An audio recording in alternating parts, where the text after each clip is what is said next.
Yes. So basically, when the two vectors are to be added by the triangle law, तो उसके लिए हम क्या करते हैं, देखो ठीक से कि ट्रायंगल जो है, suppose if the two vectors are represented in magnitude and direction by the two adjacent sides of a triangle like this, तो ये एक वेक्टर है सपोज ए बार, उसको हम बोल सकते हैं, और दूसरा एक वेक्टर है हमारे पास जिसको हम बी बार बोल सकते हैं। ठीक है, ये दूसरा वेक्टर है जिसको हमने बी बार बोल दिया। ठीक है, अभी इन दोनों को ऐड करना मतलब एक तीसरा ऐसा वेक्टर बनाना जो ए बार के इनिशियल पॉइंट से स्टार्ट हो और बी बार के टर्मिनल पॉइंट पे एंड करे, तो ऐसा एक वेक्टर हमको ड्रॉ करना होता है। So this is called as the vector sum of the two vectors. So you can say this vector, third vector, which is going to be the third side of the same triangle, will be called as the addition of the two vectors. Remember.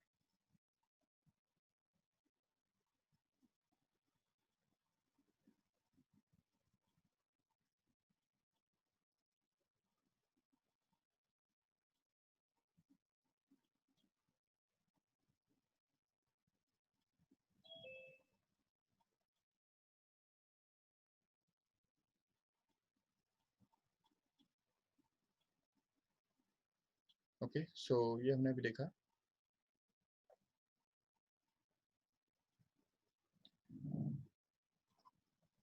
ठीक है, अब देखो, ये हो गया triangle law. तो according to triangle law we can add the two vectors. Okay, but there is another law called as parallelogram law. तो parallelogram law को यूज करके कैसे हमको ऐड करने होते हैं दो वेक्टर्स, तो उसके लिए देखो, सपोज एक वेक्टर हमारे पास है इस तरह से, ये वेक्टर सपोज ऐसा है, इसको हमने ए बार बोल के रखा है। ठीक है, अभी दूसरा एक वेक्टर हमारे पास है बी बी बार। अभी याद रखो, बी बार कहीं भी हो, ये सपोज हमारा बी बार है। सो बी बार को हमको उठा के ऐसे पोजीशन पे लाना है ताकि ए बार और बी बार दोनों जो है वो एक ही पॉइंट से स्टार्ट करें। उनका इनिशियल पॉइंट जो है वो एक ही होना चाहिए, याद रखो compulsory. So when we bring them in such a position that they are in the same, their initial point is going to be the same, then we can be able to add them using this paragram law. तो paragram law से इनको add करने के लिए B bar हमको यहाँ पे रखना पड़ेगा। ये देखो, ये हमारा बी बार है गया। ठीक है, अभी अगर हम इन दोनों को ऐड करना चाहते हैं तो उसके लिए क्या करना पड़ेगा हमको, इससे पैराग्राम कंप्लीट करना पड़ेगा। पैराग्राम कंप्लीट करना मतलब ए बार का पैरेलल साइड इधर से निकालना है, बी बार के एंड पॉइंट से, और बी बार का जो पैरेलल साइड है वो ए बार के एंड पॉइंट से निकालना है, ये इस तरह से। तो जैसे हम ये करते हैं, तो देखो ठीक से, once we get this, we can get the vector which is drawn from the common initial point of both of the vectors and directed to this diagonal or the intersection of the two points here. तो ये जो बनता है, ये इसको हम बोल सकते हैं सी बार, which is going to be the addition or resultant of a bar and b bar, we'll say.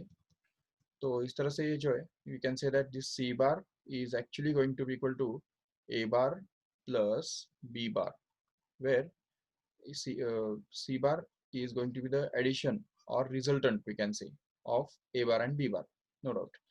तो ये जो है, this is called as the paragram law. Remember, there is another law which is called as the polygon law. You must have been heard about it. तो देखो, polygon law मतलब क्या है, triangle law का ही एक तरह से दूसरा वर्जन है वो। देखो पॉलीगॉन लॉ क्या कहता है,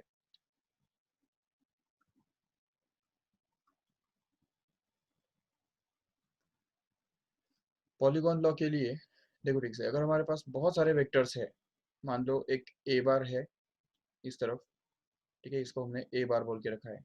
फिर दूसरा एक वेक्टर है बी बार, सपोज ये इस तरह से है, ये बी बार है दूसरा वेक्टर। ठीक है, तीसरा एक वेक्टर है हमारे पास सी बार, which is like this, c bar here. Then again we have another vector called d bar, suppose like this।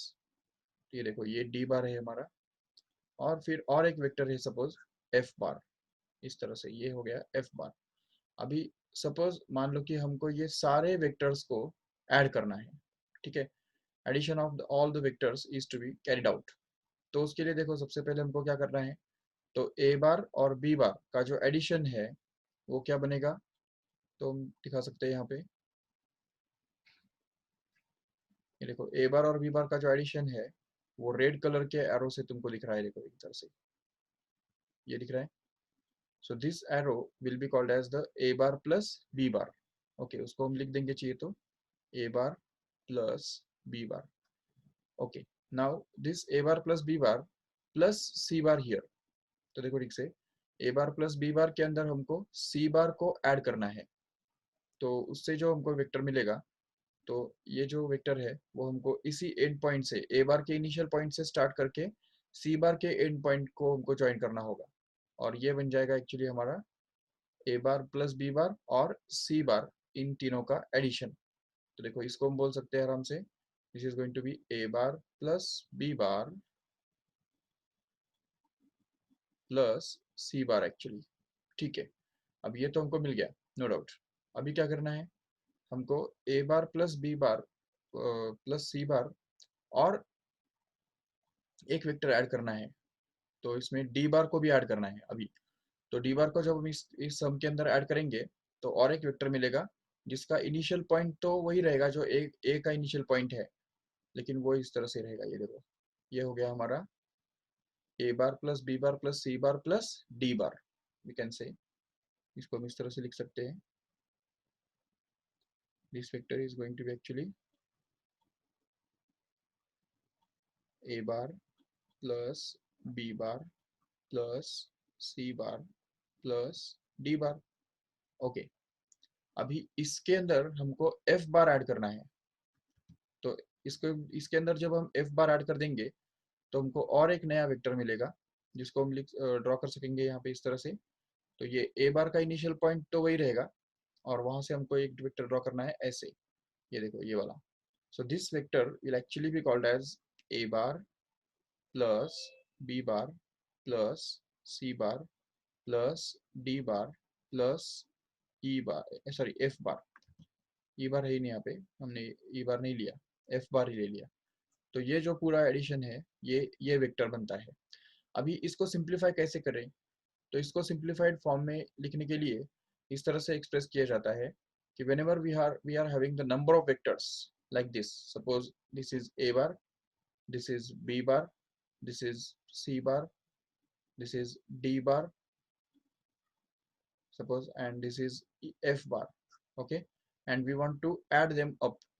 तो ये सारे वेक्टर्स को हमको ऐड करना है, तो इन वेक्टर्स को, सभी वेक्टर्स को हम क्या करेंगे, एक इनकम्प्लीट पैरेललोग्राम के फॉर्म में इनकम्प्लीट पॉलीगॉन के फॉर्म में लिख देंगे, ड्रॉ करेंगे। देखो ठीक से ये इनकम्प्लीट पॉलीगॉन दिख रहा है।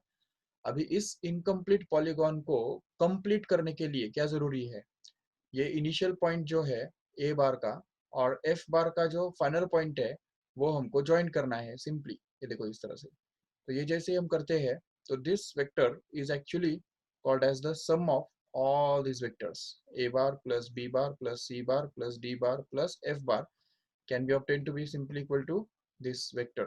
We can call it as a r bar, suppose. So we can say that r bar is going to be actually the sum of a bar plus b bar plus c bar plus d bar plus f bar. That's it. So this is called as the polygon law, we can see. तो polygon law के हिसाब से इन vectors को add करने का मतलब ये होता है कि सिंपली हमको पॉलीगॉन कंप्लीट करना है, और पॉलीगॉन कंप्लीट करने के बाद जो रिमेनिंग साइड बचता है तो वो रिमेनिंग साइड बाकी सारे वेक्टर्स का एडिशन हुआ करता है। लेकिन उसके लिए कंडीशन क्या है, तो ए बार का हेड और बी बार का टेल मैच होना चाहिए, देखो इधर। सेम वैसे ही बी बार का हेड और सी बार का टेल मैच होना चाहिए, फिर सी बार का हेड और डी बार का टेल, ये देखो मैच होना चाहिए, फिर डी बार का हेड और एफ बार का टेल मैच होना चाहिए। तो तभी जाके हम इन सबको ऐड कर सकते हैं, और हमको क्या करना है, ए बार का टेल और एफ बार का हेड दोनों को ज्वाइन करना है, जिससे ही हमको ये मिल जाता है, this is going to be actually the vector sum of all these vectors here. The number of vectors can be added in this way. तो बहुत सारे एक से ज़्यादा वेक्टर्स जब हमको ऐड करने होते हैं तो इस केस में हम ये पॉलीगॉन लॉ यूज करते हैं। Otherwise triangle law and parallelogram law is sufficient to add the two any two vectors. Remember, अगर सिर्फ दो वेक्टर्स ऐड करने हैं तो ये ट्रायंगल लॉ और पॉलीगॉन पैरेललोग्राम लॉ सफिशिएंट है। बट अगर सपोज तीन या तीन से ज़्यादा वेक्टर्स हमारे पास है तो उनको ऐड करने के लिए हम पॉलीगॉन लॉ यूज करते हैं, जिसका बेसिक एक्चुअली ट्रायंगल लॉ ही है, जैसा हमने यहाँ पे देखा। ये देखो, तो यहाँ पे जो हमने देखा कि ट्रायंगल लॉ ही हमने रिपीटेडली यूज किया, तब जाके हमको ये पॉलीगॉन लॉ मिल गया। तो इसलिए polygon law is nothing but repeated application of triangle law, remember.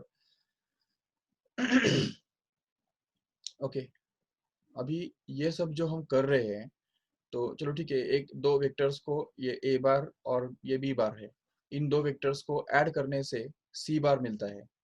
ठीक है, ये सी बार का मैग्नीट्यूड और डायरेक्शन कितना होता है वो भी हम निकाल सकते हैं आराम से ज्योमेट्री यूज करके, नो डाउट। लेकिन इसका फायदा क्या है? What is the use of all these things where we are adding the two vectors? तो ये दो वेक्टर्स ऐड करने का फायदा ही क्या हुआ, तो वो हमको अभी समझना है अच्छी तरह से।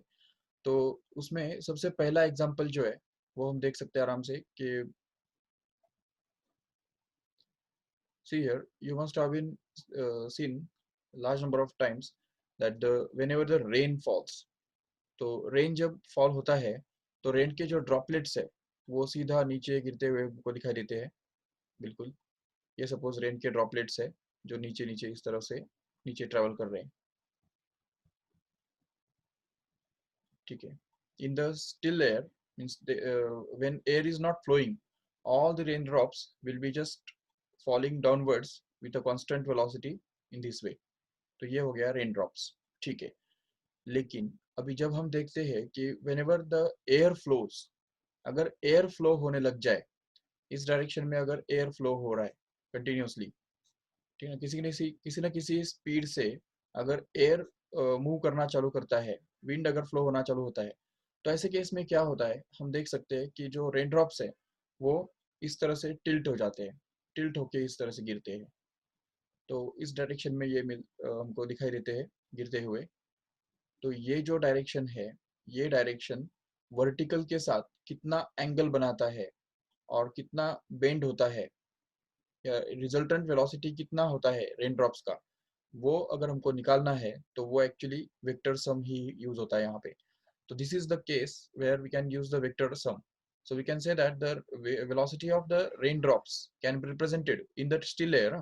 स्टिल एयर के अंदर के जो वेलोसिटी होता है रेनड्रॉप्स का, उसको हम रिप्रेजेंट कर सकते हैं इस तरह से। तो suppose this is the velocity of raindrops in the still air which is going to be in the downward direction here in this way। okay, तो ये जो है, ये वेक्टर जो है वो वेक्टर एक्चुअली रेन ड्रॉप्स का वेलोसिटी दिखाता है डाउनवर्ड डायरेक्शन में, जिसको हम वी आर बार बोल सकते हैं। वी आर बार मतलब क्या है यहाँ पे? Velocity of rain droplets. Okay, eight the same time the velocity of wind which is flowing in the rightward direction can be represented by a vector once again। So velocity of wind can be represented by another vector which is directed in the horizontal direction here। तो ये जो है, ये हमारा बन गया V W बार, उसको हम बोल सकते हैं इस तरह से। अब ये दोनों जो है, ये दोनों वेक्टर्स एक पैराग्राम के दो एडजेसेंट साइड्स है, ऐसा हम ट्रीट कर सकते हैं उनको, और एक ऐसा पैराग्राम बना सकते हैं। ठीक है, इस तरह से, ये देखो ये एक पैराग्राम बन गया। तो अभी जैसे ही हम ये पैराग्राम ड्रॉ करते हैं तो उस पैराग्राम का डायगोनल जो है, diagonal, this diagonal is actually going to be the resultant velocity of the rain drops. तो ये जो रेन ड्रॉप्स जो है वो कौन सी डायरेक्शन में मूव होते हैं? तो वो उसी डायरेक्शन में मूव होते हैं जो डायरेक्शन इस पैराग्राम के डायगोनल के द्वारा दिया जाता है। देखो ठीक से, इसको हम बोल सकते हैं resultant velocity of rain drops. What we say, we can call it as v bar simply। ठीक है, so we can say that this v bar actually is going to be the vector sum of vr bar and vw bar। तो ये wind का velocity और ये जो rain drops का velocity, इन दोनों का जो एडिशन है, ये एडिशन एक्चुअली हमको रिजल्टेंट वेलोसिटी मिलता है रेन ड्रॉप्स का। अभी ये जो डायगोनल है, ये डायगोनल जो भी एंगल बनाएगा तो इस वर्टिकल के साथ, वो एंगल हम निकाल सकते हैं आराम से, और वो एंगल इस ट्राइंगल से भी निकाल सकते हैं आराम से। अगर हमने ये प्रैक्टिकली, अगर सपोज मान लो कि विंड का वेलोसिटी है 5 किलोमीटर पर second, sorry 5 kilometre per hour, okay, और रेन ड्रॉप्स का जो वेलोसिटी है वो है सपोज कुछ 20 किलोमीटर पर आवर। तो इस तरह से ये दोनों वेलोसिटीज हमने सपोज प्लॉट किए, और प्रैक्टिकली इस टाइप का अगर एक ऐसा पैराग्राम बनाया या रेक्टेंगल बनाया जिसमें ये जो साइड है वो 5 किलोमीटर या 5 सेंटीमीटर लंबा हो, और ये जो साइड है वो एक्चुअली 20 सेंटीमीटर लंबा होना चाहिए। तो और इससे जो डायगोनल हम बनाएंगे या पैराग्राम जो बनाएंगे, उस पैराग्राम का जो डायगोनल बनेगा, वो डायगोनल जो भी एंगल करेगा इस वर्टिकल के साथ, तो वही एंगल ये रेन ड्रॉप्स भी करेंगे इस वर्टिकल लाइन के साथ।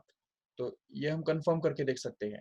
This is the laws of physics, we can say clearly that the raindrops while falling in the flowing wind obeys the laws of vector addition, which is parallelogram law, no doubt.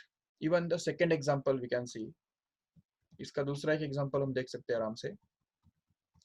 तुमने कई बार boat को पानी में जाते हुए देखा होगा। देखो सपोज एक बोट है हमारे पास, और ये बोट अगर मान लो इस तरह से, ये रिवर का वाटर है, the water in river is flowing in this rightward direction suppose, okay, तो ये रिवर है, ठीक है, और ये जो है this is the water which is flowing in the rightward direction, and suppose we are seeing it from the top here, तो किसी हेलीकॉप्टर में से या एरोप्लेन में से हम ये पूरा देख रहे हैं कि वाटर जो है वो कंटिन्यूअसली फ्लो हो रहा है इस डायरेक्शन में। चलो ठीक है, अभी ऐसे फ्लो होने वाले वाटर के अंदर अगर कोई बोट लेके अगर निकलता है, ठीक है, वाटर के अंदर अगर सपोज कोई बोट अगर जा रहा है, तो अभी नॉर्मल नॉर्मल अगर बोट का जो स्पीड है उसको हम बोल देंगे सपोज वीबी, ठीक है। तो जो जिस जिस स्पीड से बोट इस तरफ स्टिल वाटर के अंदर जा रहा होगा, तो वो तो कुछ और ही है। अगर suppose boat start sailing from this end और this bank and moves to this bank here, तो इस डायरेक्शन में ये बोट जा रहा है।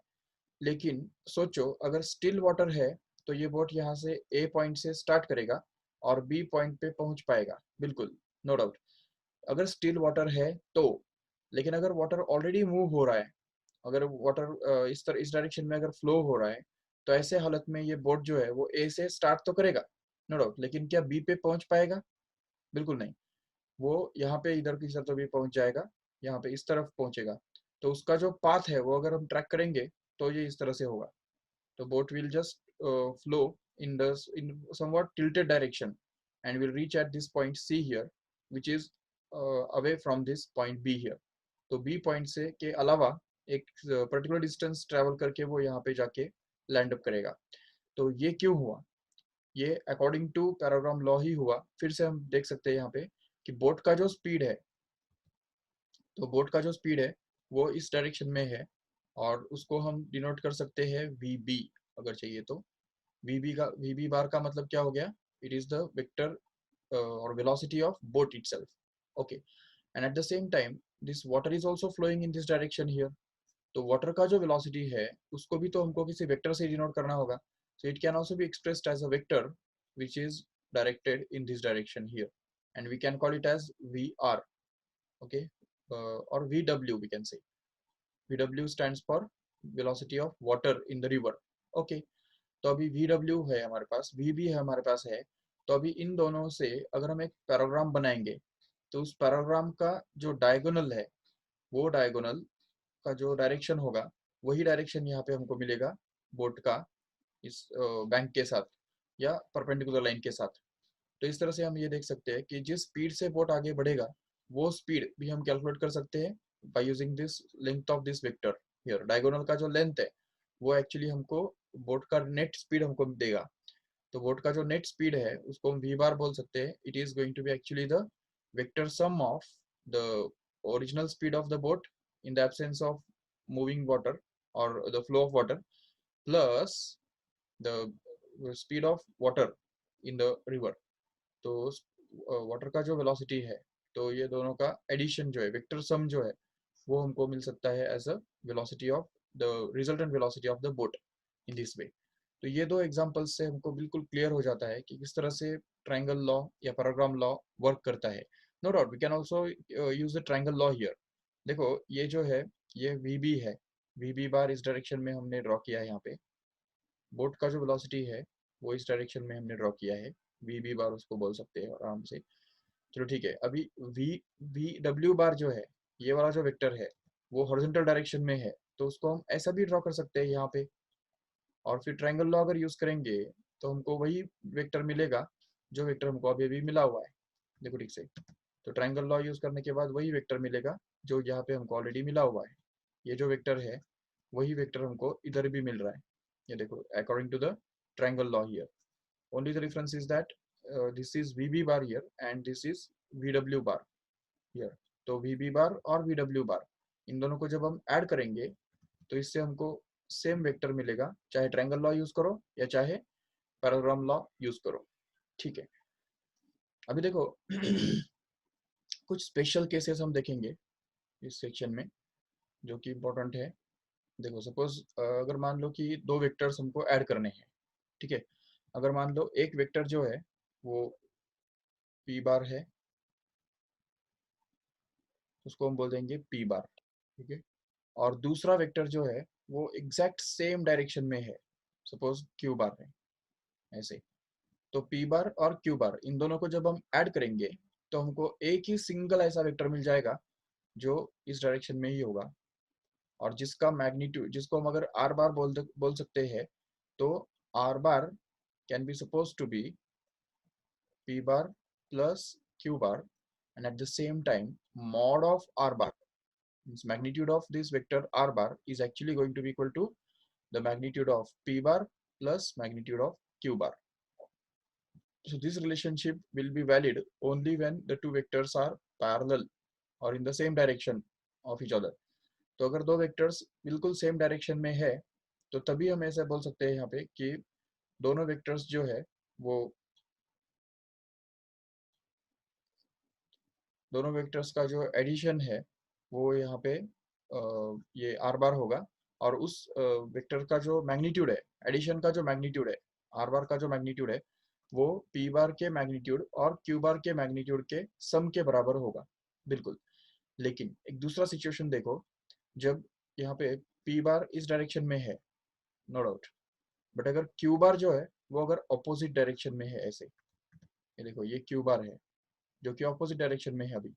तो ऐसे केस में according to the triangle law हमारा आर बार कैसे बनेगा, ये जो इनिशियल पॉइंट और ये उसका फाइनल पॉइंट इन दोनों को ज्वाइन करने वाला वेक्टर बनेगा. तो ये बनेगा हमारा आर बार एक्चुअली, जिसको हम बोल सकते हैं R bar, which is going to be the resultant of these two vectors. तो वेक्टर के हिसाब से अगर देखा जाए तो R bar is actually going to be P bar plus Q bar, no doubt. तो ये वेक्टर्स के हिसाब से ये आर बार जो वेक्टर है वो पी बार और क्यू बार का एडिशन है. बिल्कुल.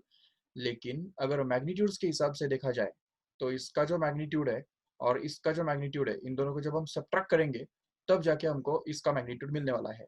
इसका मतलब ये होता है कि mod of R bar is going to be actually equal to mod of P bar minus mod of q bar. And when this will happen, here when the vectors are anti-parallel to each other, means p bar must be anti-parallel to q bar, then this happens. And if suppose p bar is just parallel to q bar, then this will happen. तो उस case में ये होगा. बिल्कुल. तो ये अच्छी तरह से याद रख लो ठीक से कि whenever this condition is met, तो अगर p बार और q बार दोनों पैरेलल है, दोनों सेम डायरेक्शन में है, तो उस केस में क्या होता है, उनके मैग्नीट्यूड्स का एडिशन हो जाता है. बिल्कुल. लेकिन जब दो वेक्टर्स अपोजिट डायरेक्शन में होते हैं तो क्या होता है, उनके मैग्नीट्यूड्स का सब्ट्रैक्शन हो जाता है. तो ये बात याद रखो ठीक से. और तीसरा केस हम कंसिडर कर सकते हैं, if p bar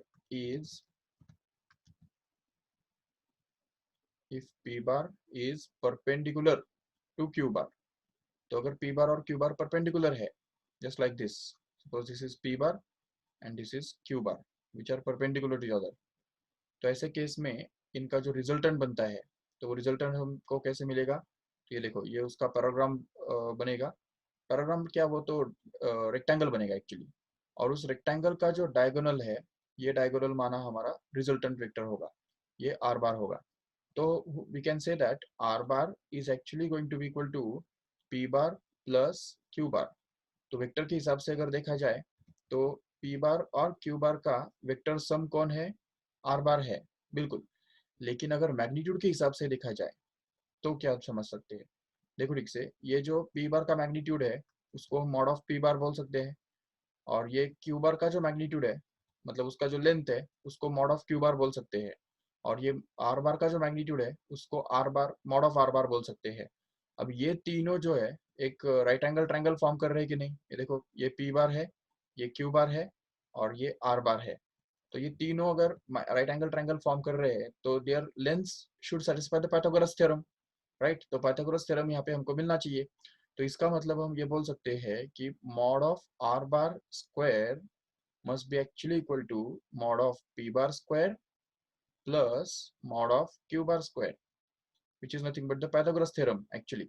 And if we take the square root on both sides, then we can get simply mod of r bar to be equal to simply root of p bar, mod of p bar square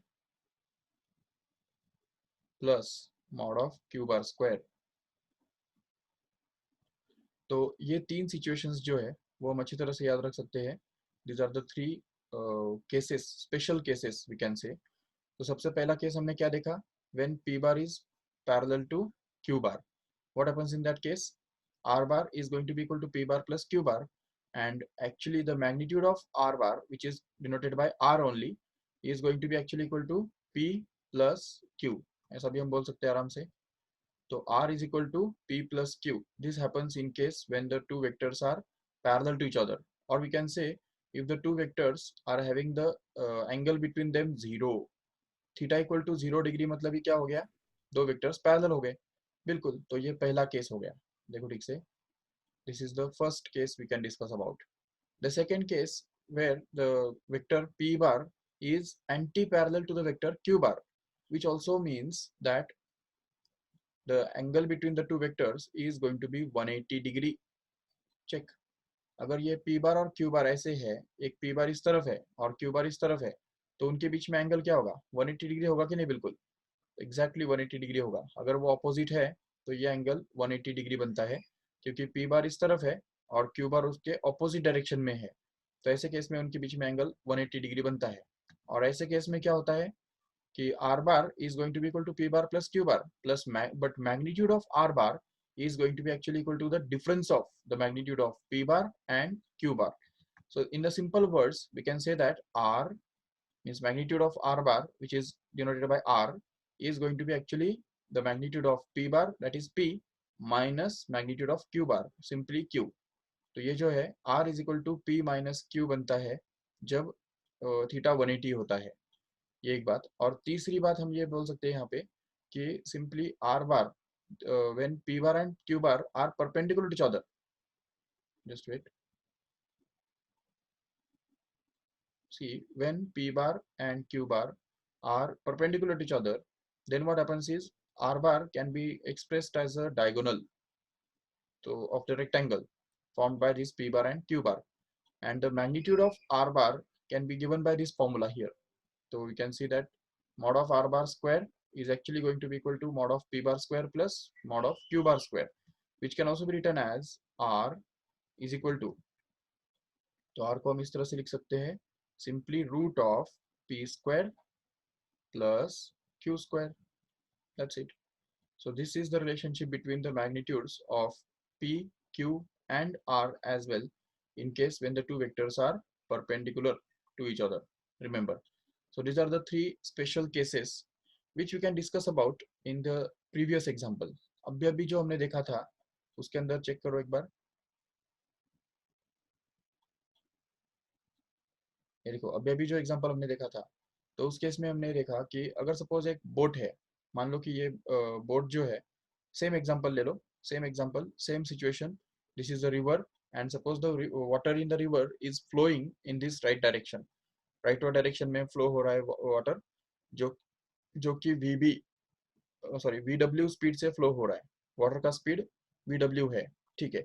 और suppose कि boat का जो खुद का speed है वो suppose वीबी है, वीबी बार। अभी अगर मान लो कि ये बोट जो है वो अगर सेम डायरेक्शन में अगर ट्रैवल करना चालू करता है, देखो तुमने सुना होगा कई बार 10th स्टैंडर्ड में तुमने ये फॉर्मूले भी यूज किए रहेंगे, अपस्ट्रीम और downstream, velocity of the boat upstream, velocity of the boat downstream. ये सब जो चीजें हैं ये एक्चुअली इसी का पार्ट थे। देखो ठीक से, अगर हम इसको थोड़ा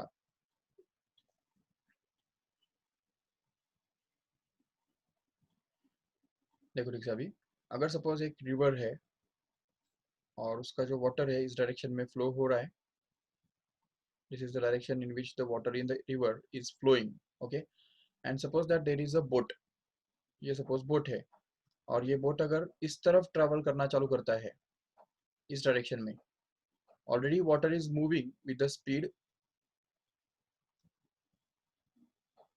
vw, okay, and at the same time boat also starts moving in the same direction with the speed vb suppose।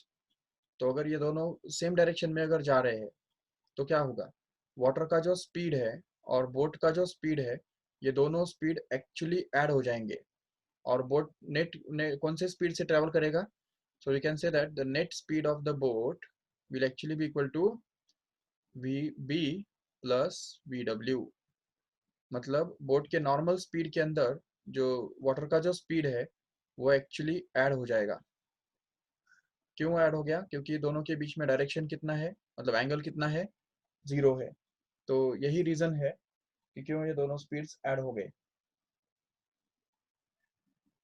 ठीक है, this happens practically, we can see in the situation, practical situation, okay, but on the other hand if suppose we have the different situation in which the boat is traveling in the opposite direction suppose।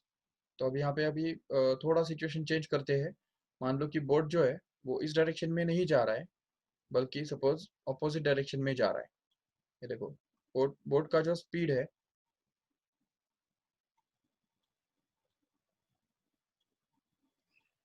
देखो ठीक से, ये boat का जो speed है वो अगर opposite में है, इस डायरेक्शन में है, ठीक है, और वाटर का स्पीड इस डायरेक्शन में है, राइटवर्ड डायरेक्शन में है। Water is flowing in the rightward direction no doubt, but the boat is moving upstream, इसको बोलते हैं अपस्ट्रीम। तो ऐसे केस में क्या होता है, what is the net speed of the boat here in this case, so we can say that the net speed of the boat can be calculated to be equal to v vb minus vw। तो ये होता है कि जब भी boat इस तरह से ट्रैवल करता है तो उस केस में क्या होता है कि बोट के स्पीड में से वाटर का जो स्पीड है वो सबट्रैक्ट करके जो वैल्यू मिलता है उस वैल्यू से ये बोट ट्रैवल करता है। बिल्कुल, तो ये चीज़ हम समझ सकते हैं आराम से। या इवन इसका दूसरा एग्जांपल ये भी देख सकते हो, जो जैसे स्केलेटर होता है कि नहीं, स्केलेटर, स्केलेटर पे बैठ के तुम कभी गए हो। स्केलेटर जो होता है वो एक इस तरह का एक ऐसा जीना होता है जिसके ऊपर जैसे हम खड़े रह जाते हैं तो सपोज ये पर्सन है वो अगर यहाँ पे इस स्केलेटर के ऊपर खड़ा हो गया तो वो स्केलेटर ऊपर जा रहा होता है, तो स्केलेटर ऑटोमेटिक ऊपर जाता है और उसकी वजह से पर्सन भी ऊपर की तरफ बढ़ता जाता है with the same speed as that of this escalator. तो ये जैसे जैसे स्केलेटर ऊपर चढ़ रहा है तो वैसे वैसे पर्सन भी ऊपर जाता रहता है।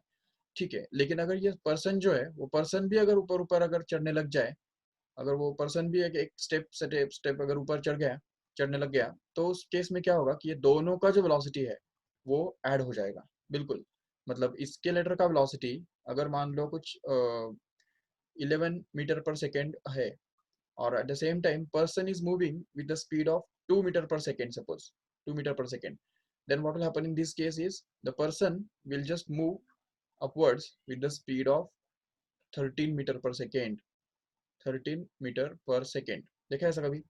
तो जब पर्सन जो है जिसको जल्दी होता है, मतलब जो जल्दी में होता है वो हमेशा ऐसा ही करता है, स्केलेटर ऊपर मूव हो रहा है ठीक है, लेकिन वो भी खुद भी ऊपर चढ़ता जाता है ताकि जल्दी यहाँ पे पहुंच जाए, तो ये स्पीड ऐड हो जाता है, इसलिए वो जल्दी पहुंच जाता है। दूसरी बात, अगर समझो कि ये जो है स्केलेटर अगर ऊपर जा रहा है, लेकिन अगर कोई जो पर्सन है वो अगर नीचे की तरफ, या चलो स्केलेटर डाउनवर्ड डायरेक्शन में जा रहा है, ठीक है, और अगर पर्सन जो है वो ऊपर की तरफ जा रहा है तो क्या होगा। अभी ऐसे केस में हम समझ सकते हैं आराम से कि स्केलेटर का जो स्पीड है वो अगर मान लो 5 मीटर पर सेकेंड है, और अगर पर्सन का जो स्पीड है वो अगर सपोज 7 मीटर पर सेकेंड है, 7 मीटर पर सेकेंड, तो ऐसे केस में बोल सकते हैं यहाँ पे कि 1 सेकेंड में स्केलेटर 5 मीटर नीचे जाएगा, लेकिन पर्सन जो है वो 7 मीटर ऊपर जाएगा। तो इसकी वजह से क्या होगा कि पर्सन जो है वो हर second by second 2 metre per second से ही ऊपर जा सकेगा। तो पर्सन का जो स्पीड है ऊपर जाने का वो कितना बन गया, एक्चुअली वो 2 मीटर पर सेकेंड बन गया, जिसका रीजन यही है कि स्केलेटर के अपोजिट डायरेक्शन में वो ट्रैवल कर रहे हैं। बिल्कुल। तो जब भी पर्सन स्केलेटर के ऑपोजिट डायरेक्शन में ट्रैवल करता है तो speeds just get subtracted from each other, and whenever the person moves in the same direction as that of the escalator, the speed just get add up together. And the same thing happens here in this case also, and in many examples in daily life, remember. So this is a real life situation in which the two vectors get add up together, so as to get either the magnitudes of these two vectors either get subtracted or may get add up together, depending upon whether they are in the same direction or they are in the opposite direction. And if by chance they are at right angles to each other, तो अगर वो right angles पे होते हैं दो vectors, तो ऐसे case में जरूर उनके द्वारा पैथागोरस थ्योरम सेटिस्फाई होता है, जिससे हमको रिजल्टेंट का जो मैग्नीट्यूड है वो एक्चुअली इन दोनों के मैग्नीट्यूड के सम के स्क्वायर के सम के बराबर के स्क्वायर रूट के बराबर मिलता है। मतलब दोनों के मैग्नीट्यूड का स्क्वायर का सम और उसका स्क्वायर रूट के बराबर उनका रिजल्टेंट का मैग्नीट्यूड हमको मिलता है, मतलब ही पैथागोरस थ्योरम सेटिस्फाई होता है। ये बात हम यहाँ पे नोट कर सकते हैं आराम से। So all these are the examples of this vector addition. अभी हम देखेंगे vector subtraction, how to carry out the vector subtraction. So see here, दो वेक्टर्स को हमको सपोज सब्ट्रैक्ट करना है। मान लो कि ये एक वेक्टर है, इसको हमने बोल दिया है ए बार, ओके, और दूसरा एक वेक्टर है हमारे पास जिसको हमने बोल के रखा है बी बार, ओके। तो इन दोनों को हमको सब्ट्रैक्ट करना है। We have to find out, क्या निकालना है हमको, we have to find out a bar minus b bar, okay. तो ये हमको निकालना है ए बार माइनस बी बार, मतलब दो वेक्टर्स को सब्ट्रैक्ट हमको करना है इन शॉर्ट, ठीक है। How can we do that? तो उसके लिए एक सिंपल सा लॉजिक है। देखो ठीक से, ए बार और बी बार इन दोनों को सब्ट्रैक्ट कैसे करने का हमको पता नहीं, चलो ठीक है, but we can add the two vectors. बिल्कुल, हमको ऐड कैसे करने का वो तो बिल्कुल श्योर पता है। तो हम क्या करेंगे, इस ए बार माइनस बी बार को ऐसा लिख सकते हैं आराम से, A bar plus minus of B bar, correct है। तो अगर इस तरह से हम लिख देंगे तो उसका मतलब क्या होगा कि we have to add the two vectors, out of which one vector is going to be a bar actually and another vector is going to be minus of b bar actually। तो अभी देखो a बार तो हम निकाल सकते हैं आराम से, ये बन गया हमारा a bar as it is, चलो ठीक है। a बार को हमने कॉपी किया यहाँ पे without changing its magnitude and direction, okay, this is going to be your a bar, okay। but can you find out minus b bar? Where is minus b bar? Minus b bar is a vector which is obtained by reversing the direction of b bar here। तो b बार का direction जो है वो reverse करना होगा। तो जैसे हम b बार का डायरेक्शन रिवर्स करते हैं तो ये देखो, ये इस टाइप का एक वेक्टर हमको मिलता है, this will be actually minus b bar, बोल सकते हैं ऐसा, याद रखो ठीक से। तो this is going to be actually minus b bar. and now if we lift this vector and just put it here so as to add it with this a bar here, तो अगर ए बार के साथ हमें इसको add करना चाहते हैं तो उसके लिए हमको यहाँ पे इसको रखना पड़ेगा बिल्कुल। तो ये हो गया हमारा बी बार सपोज, देखो ठीक से, this is minus b bar actually. And अभी ए बार को माइनस बी बार के साथ ऐड करना माना ही ए बार और बी बार को सब्ट्रैक्ट करने जैसा है। अभी एडिशन करने के लिए हमको क्या करना पड़ता है हमको पता है already, simply triangle law use करो और ये थर्ड वेक्टर ड्रॉ करो, ट्रायंगल का तीसरा साइड ड्रॉ कर दो, और वो बन जाएगा एक्चुअली हमारा the difference of the two vectors. We can call it as d bar, remember. So we can say that this d bar is actually the vector sum of a bar and minus b bar. But we know that plus of minus b bar means minus b bar, and hence we can say that this d bar is actually the difference of the two vectors a bar and b bar, remember. तो दो vectors को subtract करना मतलब क्या, एक तरह से दूसरे वेक्टर का नेगेटिव पहले वेक्टर में ऐड करने के बराबर होता है।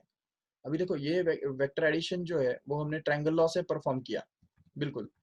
तो ट्रायंगल लॉ के बदले हम पैराग्राम लॉ भी यूज कर सकते थे, बिल्कुल।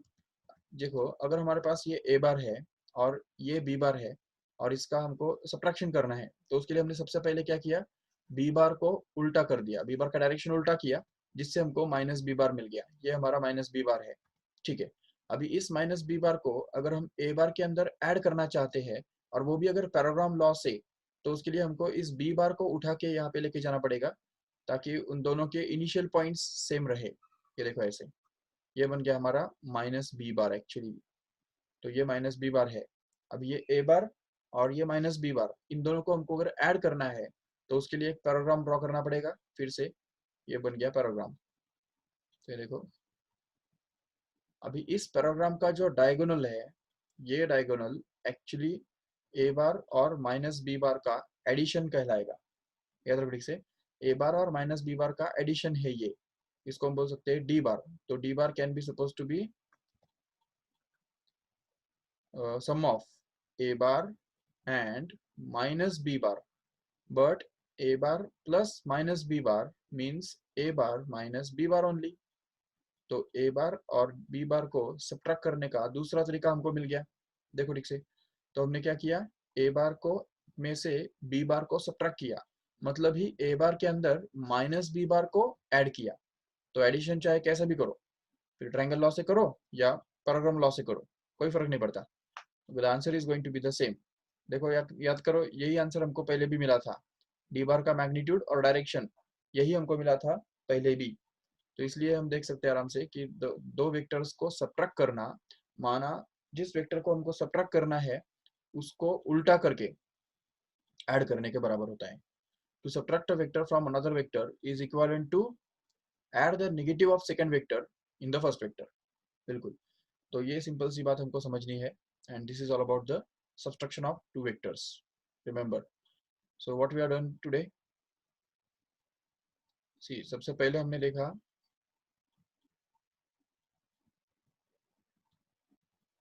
देखो ठीक से, सबसे पहले हमने देखा एडिशन के कुछ एग्जांपल्स, डेली लाइफ एग्जांपल्स, ठीक है। जिसमें सबसे पहला रेन ड्रॉप्स का देखा, rain drops when falling down in a flowing wind satisfy the parallelogram law.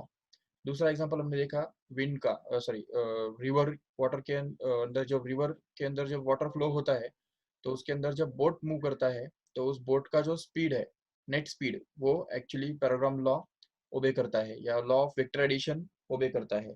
ये हमने देखा। और उसके बाद फिर कुछ स्पेशल केसेस हमने देखे।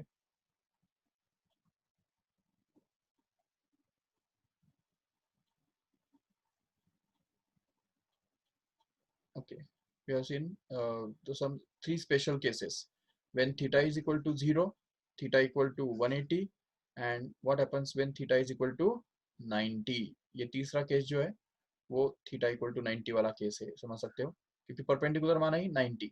ओके, तो when theta is equal to 0, what happens is the magnitudes of the two vectors just get added together so as to get the magnitude of their resultant, remember। When theta is equal to 180, the magnitudes of the two vectors just get subtracted from each other so as to get the magnitude of their resultant, remember। And at the same time, if theta is going to be 90, then the magnitude of their resultant happens to be the square root of sum of squares of the magnitude of the two vectors, remember। तो इन दोनों के magnitude का सम of square का square root माना resultant का magnitude रहेगा, मतलब ये वो पाइथागोरस थ्योरम सेटिस्फाई करेंगे।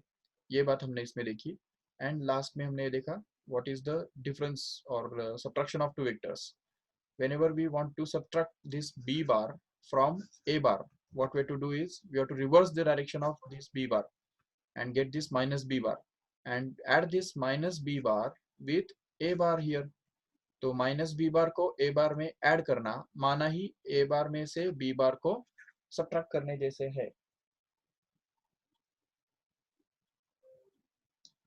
So this is the concept of subtraction of two vectors, remember।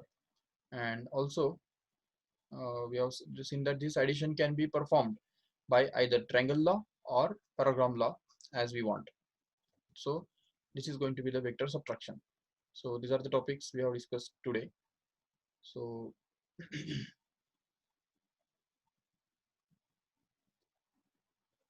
okay, so let us stop here and next topics. कल हमको एक important derivation करना है, ठीक है? जो important derivation है, तो उसके अंदर हमको मीन्स जो एंगल हमने अभी देखा कि दो रिजल्टेंट दो वेक्टर्स जब होते हैं, तो जब वो ऐड होते हैं, तो ऐड होने के बाद जो रिजल्टेंट वेक्टर पैदा होता है, उस वेक्टर का मैग्नीट्यूड कैसे निकालने का, उस वेक्टर का लेंथ कैसे निकालने का, और एट द सेम टाइम वो वेक्टर का डायरेक्शन कैसे निकालने का, मतलब वो दोनों वेक्टर्स के साथ कितने एंगल पे इंक्लाइंट होता है, वो हमको निकालना है, ढूंढ के निकालना है कल के लेक्चर में, ठीक है? तो ये रिवाइज करके रखो सभी ठीक से. So just I will end this lecture here. Thank you all of you.